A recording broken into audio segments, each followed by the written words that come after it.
Good morning बेटा। कैसे हो आप सभी? अच्छे हो? Very good. सो बेटा, मैम आज एक नया लेसन स्टार्ट करेंगे। ओके, तो उससे पहले ये बताओ कि आप लोग को स्टोरी सुनना अच्छा लगता है? कहानियाँ सुनना अच्छा लगता है ना? यस। तो मैम आज जो लेसन पढ़ाने जा रहे हैं ना, उसमें भी एक कहानी है। ठीक है, तो बेटा हम कहानी किसकी सुनते हैं? हमको किसकी कहानियाँ सुनना अच्छा लगता है? तो हम हाथी चींटी, चूहा बिल्ली, राजा रानी और अकबर और बीरबल की कहानियाँ सुनते हैं। ठीक है, तो जो हम लेसन आज पढ़ेंगे ना, उसमें भी अकबर और बीरबल की कहानी है। ठीक है, तो इस कहानी में क्या होता है बेटा कि अकबर होते हैं। अकबर को तो आप सभी जानते हो ना, कौन है वो? एक बहुत बड़े राजा होते हैं। तो उनके दरबार में बहुत सारे मंत्री होते हैं। उन मंत्रियों में 9 मंत्री होते हैं जो वो बहुत ज़्यादा क्या होते हैं? वो बहुत ज़्यादा बुद्धिशाली होते हैं। ठीक है, तो जो राजा होते हैं ना अकबर, वो अपने मंत्रियों से अलग अलग प्रश्न पूछते हैं और वो देखना चाहते हैं कि उन मंत्रियों में से सबसे ज़्यादा बुद्धिशाली कौन सा मंत्री है। ठीक है, तभी हम अपना लेसन स्टार्ट करेंगे। ओके, और मैम आपको 1 बाय 1 लाइन रीड करेगी और साथ में एक्सप्लेन भी करेगी। ओके, तो अभी हम स्टार्ट करते हैं हमारा लेसन 8 सबसे अच्छा कौन है। तो बेटा ये है हमारा लेसन नंबर 8 सबसे अच्छा कौन, और पेज नंबर है 58। 58 मीन्स 58। ओके, हिंदी में इसको बोलते हैं 58। तो बेटा मैम अभी क्या करेंगे, 1 बाय 1 लाइन रीड करेंगे और आपको साथ में एक्सप्लेन भी करेंगे। ओके, सो अभी हम स्टार्ट करते हैं। एक दिन शहंशाह अकबर अपने चांदनी महल में बैठे हुए थे। उनके साथ उनके नवरत्न ब्रैकेट में मुख्य राज दरबारी भी बैठे हुए थे। अक्सर अकबर अपने नवरत्नों से तरह तरह के प्रश्न पूछते रहते थे। इस तरह प्रश्न पूछकर वे उनके ज्ञान की परीक्षा लेते थे। तो बेटा अकबर कहाँ बैठे हुए थे? चांदनी महल में। ओके, तो चांदनी महल क्या हुआ? तो अकबर जिस महल में बैठे हुए थे ना, उस महल का नाम था चांदनी महल। ओके, तो उनके महल में 9 रत्न थे। 9 रत्न मीन्स 9 ऐसे मंत्री जो बहुत खास थे। उनके अंदर कुछ न कुछ विशेषताएं थी। ओके, तो अभी हम देखते हैं वो 9 मंत्री कौन थे। ठीक है, तो उनमें सबसे पहले हैं फर्स्ट नंबर पे बीरबल। तो बीरबल को तो आप सभी जानते हो ना कि वो बहुत ज़्यादा बुद्धिशाली थे। ओके, और सेकेंड नंबर पे हैं मियाँ तानसेन। ओके, तो मियाँ तानसेन कौन है? तो बेटा ये बहुत अच्छे संगीतकार हैं और ये बहुत अच्छा गाना गाते थे। ओके, तो थर्ड नंबर पे कौन है? तो थर्ड नंबर पे हैं फैजी।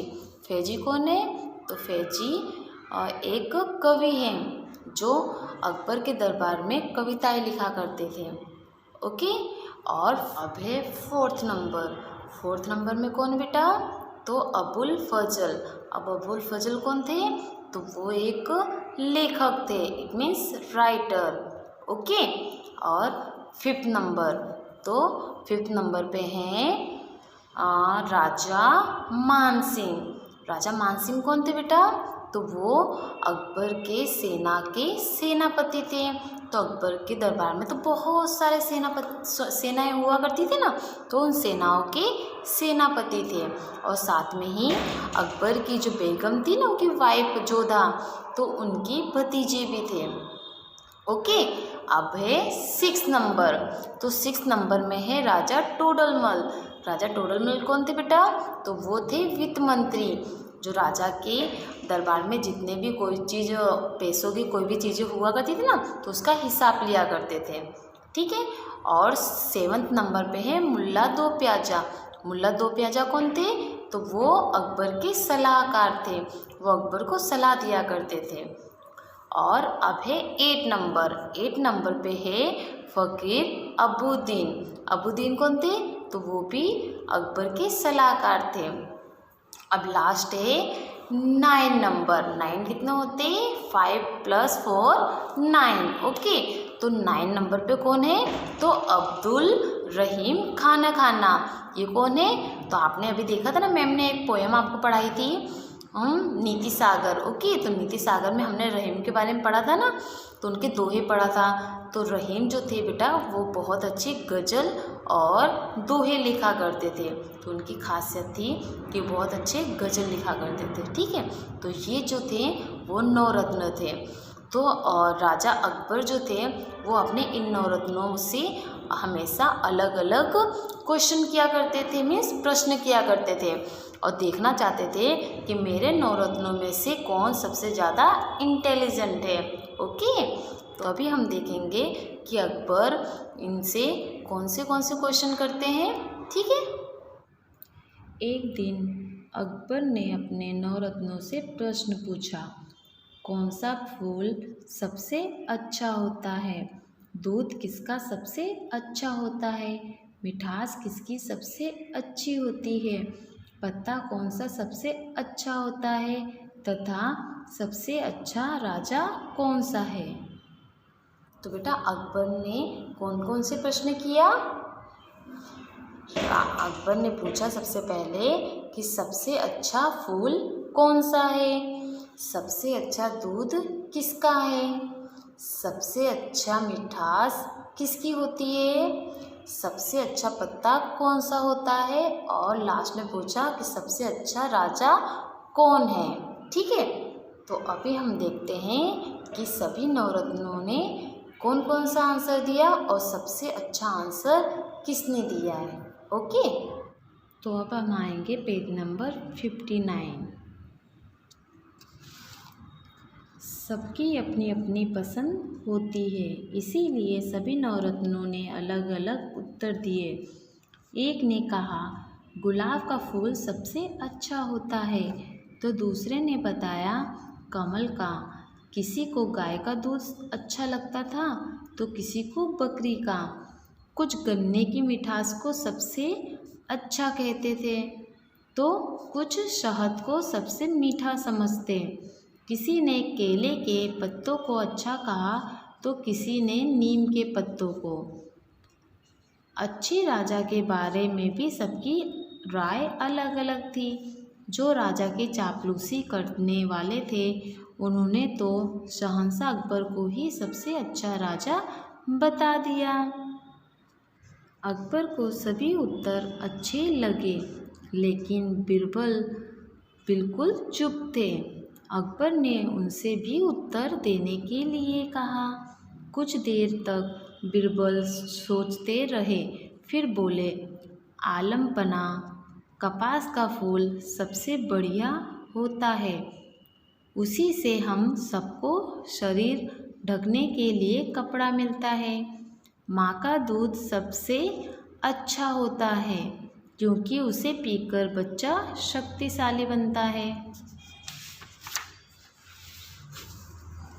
मिठास ज़बान की अच्छी होती है, क्योंकि इसके बल पर व्यक्ति बड़े से बड़े शत्रु को भी अपने वश में कर लेता है।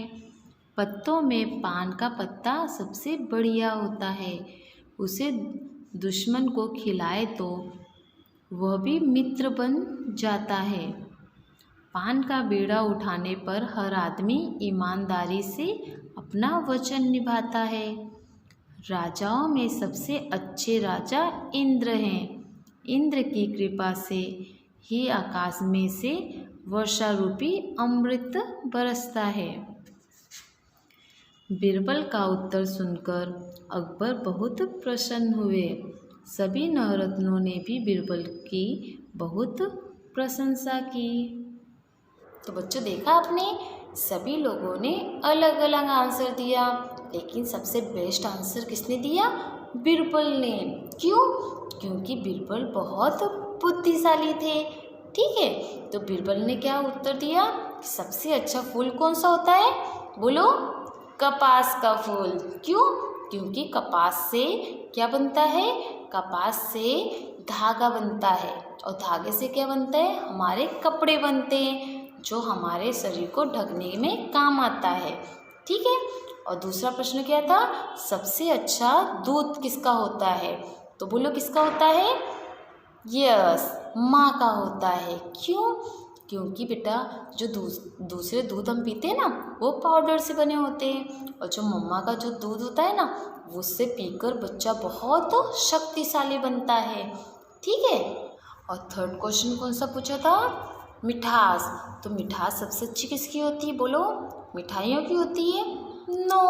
क्यों, क्योंकि बेटा मिठाई जो हम खाते हैं तो थोड़े टाइम बाद उसका टेस्ट चला जाता है, लेकिन जो जुबान होता है ना वो सबसे मीठी होती है। क्यों, क्योंकि अगर हम किसी से प्यार से बातें करते हैं तो वो हमको लॉन्ग टाइम तक याद रहता है। ठीक है। और जो हमारा कोई दुश्मन होता है ना, अगर उससे भी हम प्यार से बातें करेंगे ना तो भी हमारा फ्रेंड बन जाता है। ठीक है। इसलिए मिठास में सबसे अच्छी मिठास होती है हमारे जुबान की। ओके। और देखो अभी नेक्स्ट क्वेश्चन कौन सा पूछा था, पत्तों में। अब पूछा पत्ता सबसे बेस्ट कौन सा होता है, तो पान का पत्ता होता है। क्यों, क्योंकि आपको पता है अभी हम किसी के घर जाते हैं ना, अपने कोई रिलेटिव के घर, तो हमको नाश्ते में क्या देते हैं, तो मिठाइयाँ देते हैं, फिर कुछ भी नाश्ते में देते हैं ना। लेकिन पहले टाइम पे पुराने ज़माने में अगर हम किसी के घर जाते थे तो वो पान दिया करते थे।